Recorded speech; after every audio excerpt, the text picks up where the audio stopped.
Hey, good evening, everyone, and welcome to the Narcotics Anonymous Primary Purpose Group out of Kamloops, British Columbia, Canada.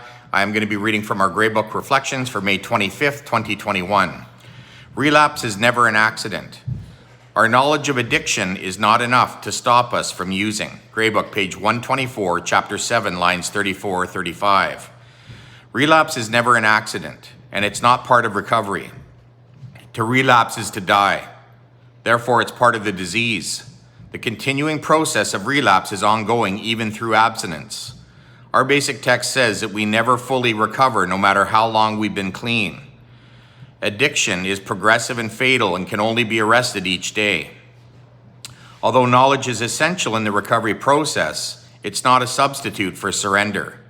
The same way doctors practice medicine and lawyers practice law, as we addicts must practice spiritual principles.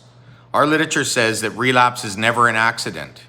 It's a sign that we had a reservation in our program which left loopholes in our daily lives. Our program stops when we don't attend meetings or stop getting involved in Narcotics Anonymous. The relapse process begins before we actually use drugs. We get high at the end of the relapse, not the beginning of it. The relapse process begins with our spiritual decay. Just like food decays when the refrigerator is unplugged, everything seems fine at first. However, the decay process already started. Sometimes this process is unbeknownst to us. Usually, our fellow members remind us that we haven't attended meetings in a while.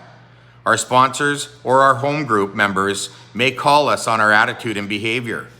We are each other's eyes and ears, so it's important to stay visible or at least connected.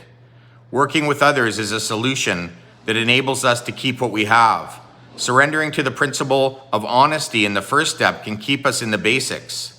If we don't use what we've learned in Narcotics Anonymous, we will lose it in a relapse. Spiritual maintenance means ongoing recovery. In this moment, our best guarantee against relapse is living the spiritual principles of Narcotics Anonymous.